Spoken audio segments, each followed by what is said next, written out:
Want a great, quick, and easy dish for summertime? Give my Gyro Pasta a try. It's super easy, quick, not heavy on sauce, and so delicious.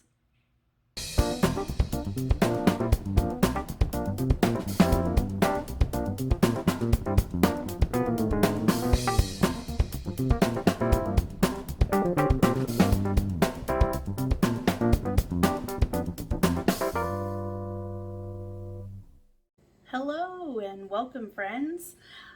For all of you that are new to my channel, my name is Andrea and this is Dessert First. And today we're going to make a savory dish. I am making a Gyro Pasta. This is a dish that my husband made many years ago for Valentine's Day. So we like gyros, and instead of the bread, he just replaced it with pasta. So very simple to make, very few ingredients, but tastes like a gyro just without the bread. So, all right, so we're gonna get started. So I put water on to boil for the pasta, and we are going to be using egg noodles. My husband likes egg noodles. These are not as thick of a pasta, and it's really good with this particular dish. So, and in a gyro you have tomato and you have onion.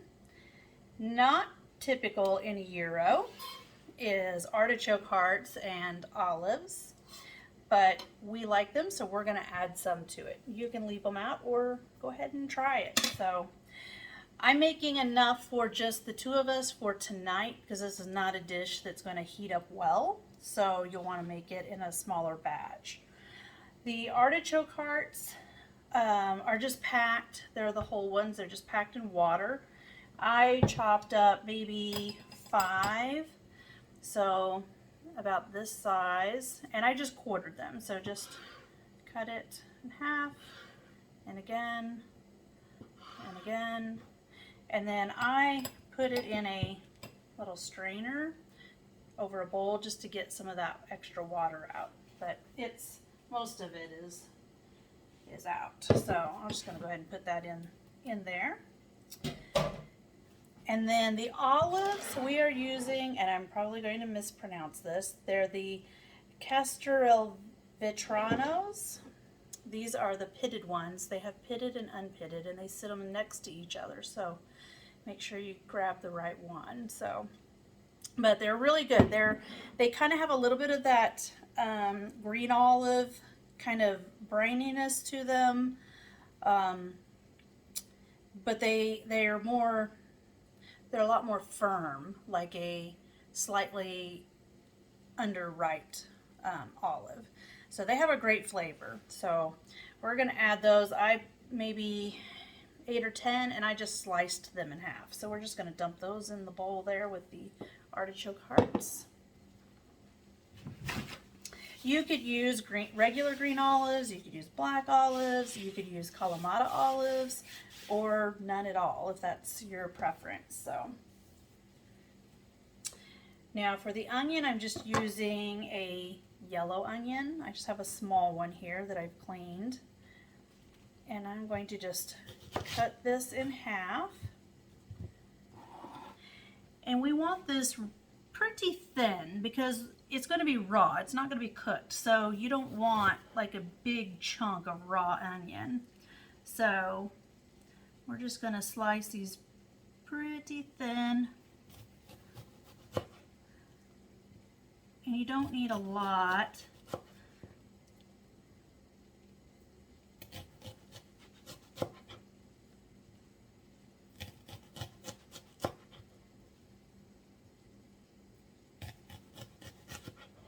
And you could use a red onion if you wanted to,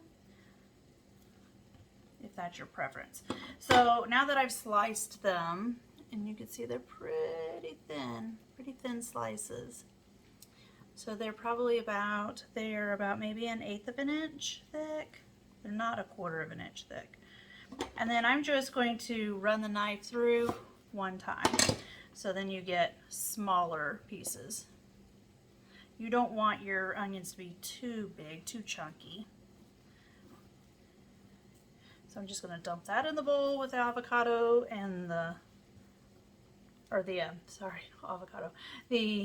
olives and the artichoke hearts. And we might need just a little bit more than that. Oops.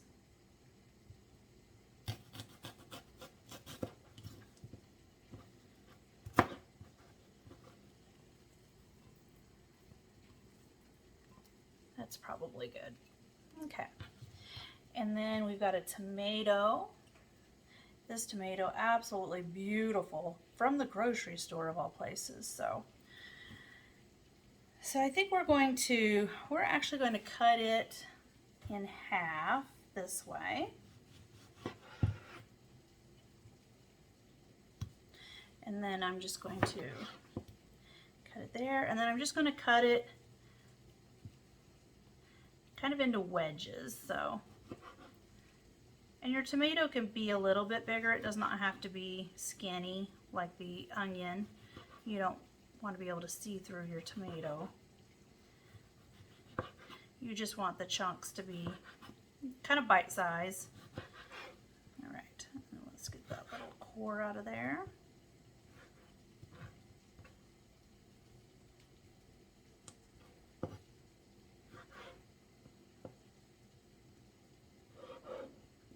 And our water is now boiling, so we're about ready to get that pasta on.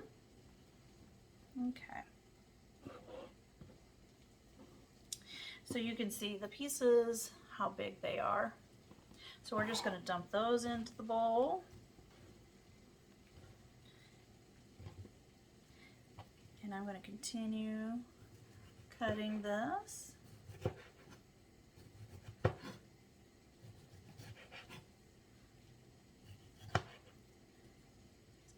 that one out of there. Okay. Now that's probably enough, except for my husband wants a little extra tomato, so. Yeah, these are just beautiful red tomatoes. There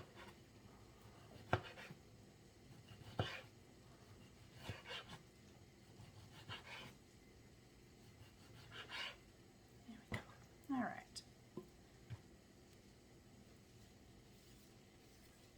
So let's clean our board off here.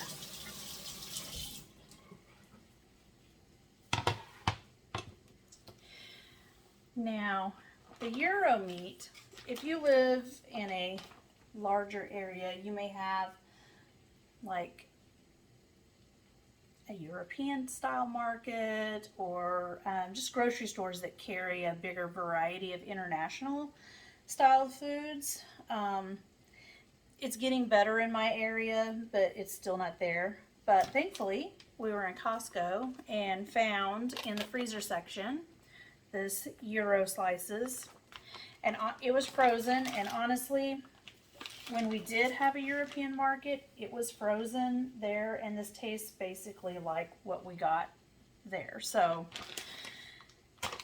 it's pretty good. So, and they're just kind of in kind of small sections, but they're too big for our pasta dish. So I'm just gonna roughly just chop them down just into kind of bite-sized pieces. So if it's a longer piece, you might cut it into thirds or just cut it in half. So you just want to try to have your ratios of your meat and your veggies, you know, at a good ratio. You don't want to be heavy on one over the other. That way you get a little bit of everything in each bite.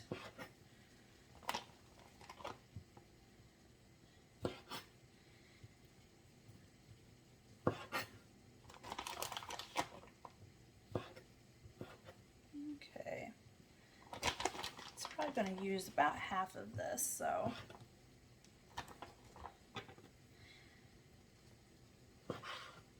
There we go.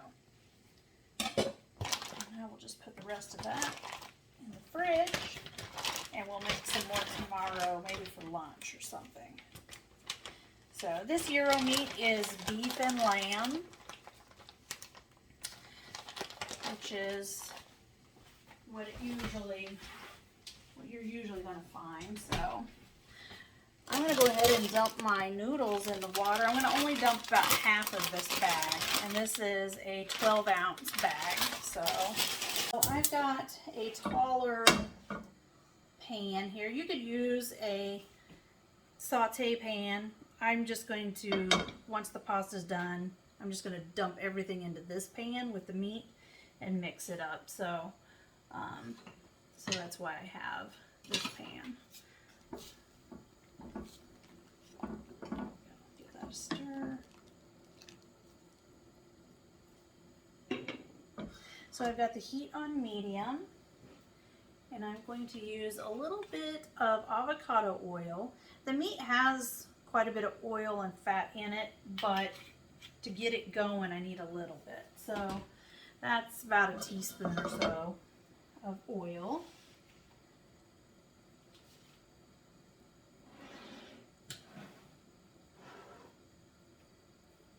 So we're just going to heat that up. The meat is already cooked, it's fully cooked, so we're really just heating it up and getting a little color onto it. That's all we're doing. So, and you can also make this into a bowl if you with rice if you didn't want to use pasta.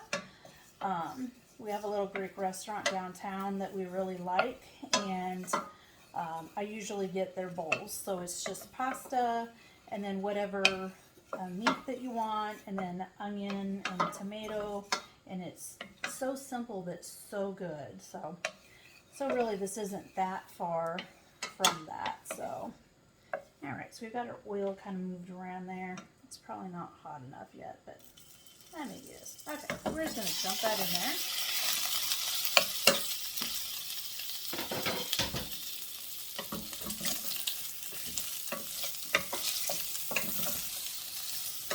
I just want to kind of move it around at first, just to keep it from sticking too bad. Once it starts to warm up, the fat in the meat will kind of come out, and that'll help it not stick as bad.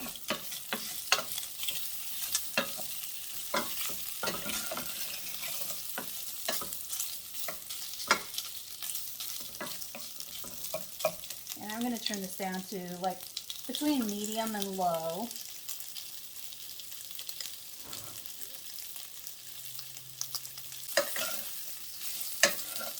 And the meat's starting to get a little bit of color on it. You can see, I can grab this one out there. So it's just starting to get a little bit of color. Alright. So we're just going to let that go for just a little bit longer. We're just waiting for the pasta to finish up. We are going to add some tzatziki sauce to this. You can get whatever brand you like. We picked this up at Costco. It's just a Greek style. You can make your own, but there's so many good commercial products out there. So, and then an item that's not typically found in a gyro is some feta. So we're going to add some Greek feta. This is sheep and goat feta. I'm not a big fan of goat cheese because it's very pungent, but if you could find like sheep and cow milk feta, that actually is the best. I've been able to find it, but not commercially, like in a regular grocery store or like Sam's or Costco. If you do find it in one of those stores, let me know. I usually find it at one of our little tiny European markets, but we used to have a nice size European market, but they closed up several years ago. So we've got a few little ones, but they just don't have a very big selection.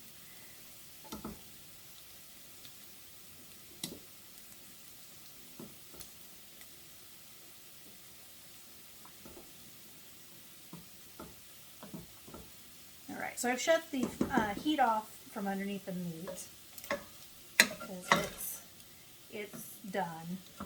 It's warmed through and through. It's got nice color on it. You don't have to color each side, you know, but just to get a nice little browning on it. And then you'll know that it's warmed up all the way through. So we're just going to leave that there. And there's not a lot of oil. I mean, we put maybe a teaspoon in there of avocado oil.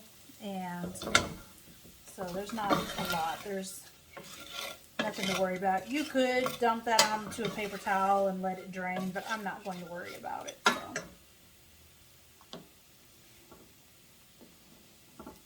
Alright, we've got to be getting close on the pasta. It's hot, hot, hot, hot.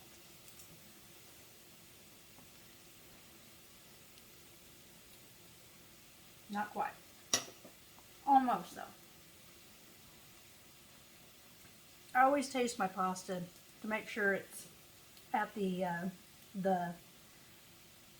right stage of cooking. You know, if it's too mushy, it's overcooked. So you want it to have just a little bit of a bite, but not too much. I'm just going to add some more salt to that. I salted the water earlier, but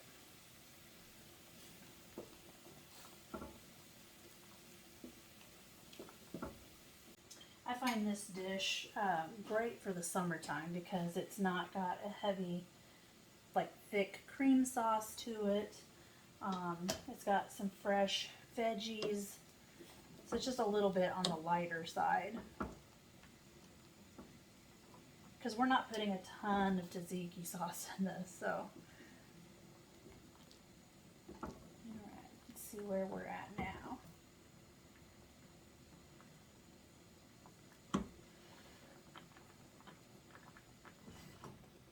Perfect.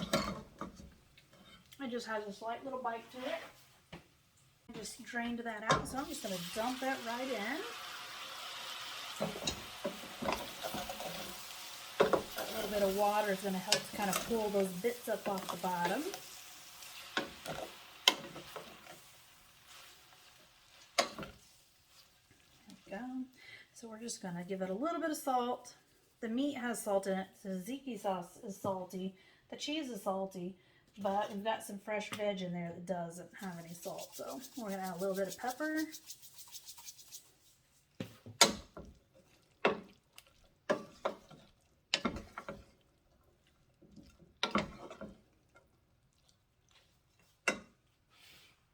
then we're going to add all of our vegetables.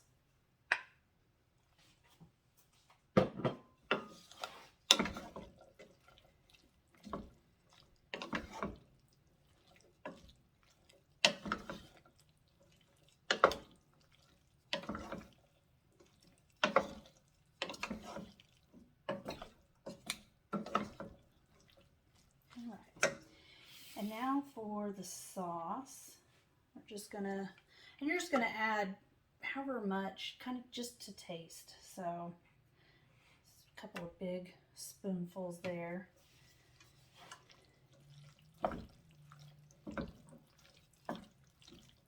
Like I said, the fire is off.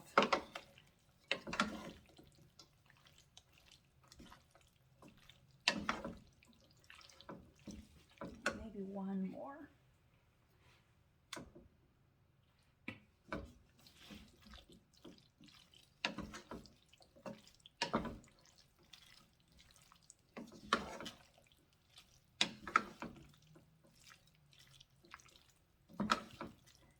All right.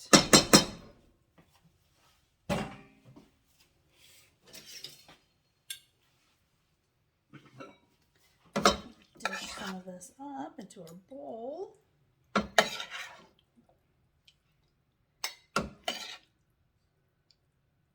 And you can see it's well proportioned. You've got, you know, tomatoes. You can see everything in the dish here without it being heavy on one particular ingredient. So and we're going to add, I've just taken that feta cheese and just kind of crumbled it up.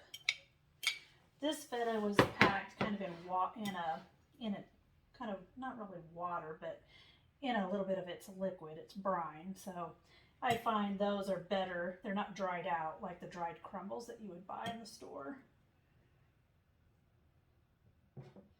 And there we go. And there you have a gyro pasta. Easy, super easy to throw together, great for summertime, any time of year really. You can add the olives and the artichoke hearts if you want, and the cheese, or you can leave those out, either way. So anyway, I hope you enjoy. If you like this video and you'd like to see more, just hit that subscribe button and go ahead and like it and share it. So till next time.